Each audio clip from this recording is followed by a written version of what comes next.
mõtlesin nagu selle üle, et ma tunnen oma praeguse ametikoha järgi päris hästi arstiteaduskonda. Loomulikult ma ei tunne nii hästi kehakultuuriteaduskonda. Ma tunnen ülikooli bürokraatiat, ma tunnen kliinikumi oma ametikohta tõttu ja see, mis tegelikult võib-olla päris paljudel on puudu, on see, ma tunnen arstiteaduskonna partnereid.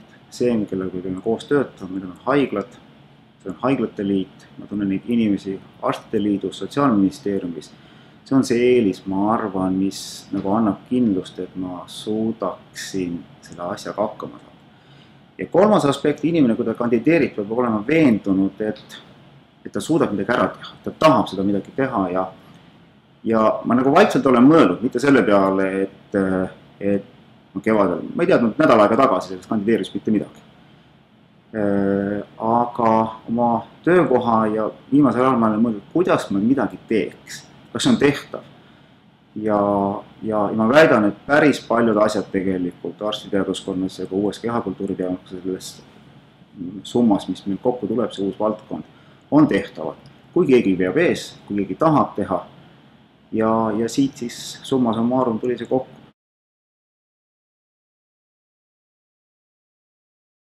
Et ma arvan, et meie üks printsiip peaks kindlasti olema seda igasuguste muudatuste ja nende puhul selles mõttes, et mis on meile oluline, mida me tahame saada.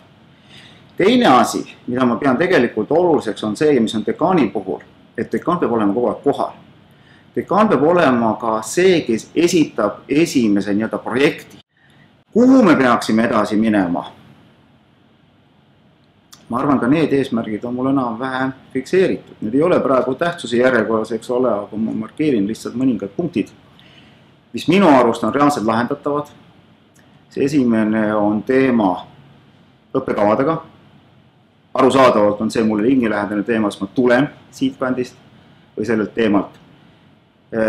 Meil on vaja edasi tegeleda arstide õppekavaga selles kontekstis, et muuta ka preekliinilist poolt nii-öelda plokiõppeks sarnaselt kliinilise osaga. Meil on kavas proviisoriõppe muutused, minna 3+2 süsteemi peale selleks, et laiendada proviisoriõppesse tulevate tudengite pinda. Samas need, kes ei suuda lõpuni minna, suudaksid minna näiteks farmatseudiks ja siis kunagi tagasi tulla. Ma arvan, et praktika teema on küsimus just praktika korralduse teema ja selline sünergia teema on tegelikult ka kehakultuuriteaduskonna füsioteraapia teema, ma olen sellest teemal rääkinud. Aga üks väga oluline teema minu jaoks vähemalt on see motivatsioon. Miks inimesed töötavad ülikoolis? Mis neid sunnib? Ja küsime praegu ka see, mis neid sunnib lahku, miks nad ei tule siia? See on väga tõsine teema ja küsimus on selles, et kuidas viia inimeste palk konkurentsivõimeliseks. See tavaline vana mall, et kuningas toob kulla kohale, see ilmselt ei tööta, meil on 20 aastat selle malliga välja läinud, eks ole. Ja peame ise ennast ümber korraldama. Ma arvan, et siin on märksõnadeks on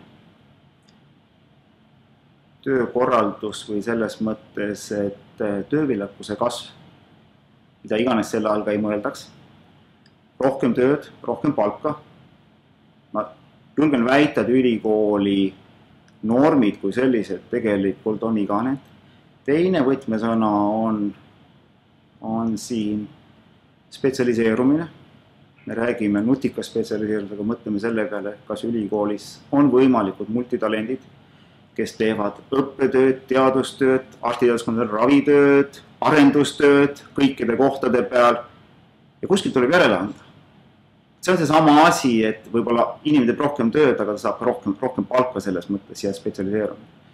Ja kolmas on loomulikult need klassikalised meetodid, raha juurde, kulusid vähemaks ja summa summarum siit kokku peaks olema selles mõttes, et selline olukord, et me saaksime enam ekvivalentse taseme tervishoiusektori.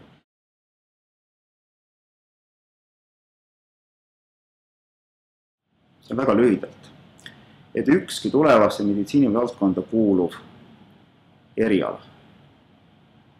Ma nimetan neid õppekavade järgi. Arstid, hambaarstid, proviisor, füsioterapeudid, sportlased, tervishoid. ei pea oma olemasolu õigustama. See on väga suur erinevus võrreldes teiste valdkondadega. Nendel erialadel on väga selge väljund ühiskonda. Need on vajalikud, me näeme, et tervishoiu ja meditsiini vajadus järjest kasvab. Meil ei ole seda hirmu, miks me oleme olemas, miks meil on need teadlased, miks meil on need erialad, need kõik on olemas. Ja mis on väga oluline veel see tugevus, see kõik on tegelikult ju ühendatav ühise nimetaja alla. See on terve inimene. Nimetame seda fookusvaldkonnaks, nimetame seda ühiseks nimetajaks. Terve inimene selles mõttes, et seal ees on haiguste ennetamine. See on tervishoid, tervislikud eluviisid, sport, preventatsioon, see on ennetamine. Haiguste ravi, klassikaline meditsiin, ravimid, farmaatsia, järelravi, füsioteraapia. See kõik tegelikult on hästi orgaanselt seotud. Ka spordi teaduskond või kehakultuuri teaduskond tegelikult ju kunagi pungus arstiteaduskond, nüüd on ta lihtsalt tagasi. See on see Hegeli ring. Et see on tegelikult meie tugev, ma jätan kõrvale siit aparaadid, inimesed, rahad, eks ole, need on lahtises ukse sisse murnud, see on kõik olemas. No, ta ei ole piisav, eks ole, kunagi, alati võib rohkem, aga just see esimene lause.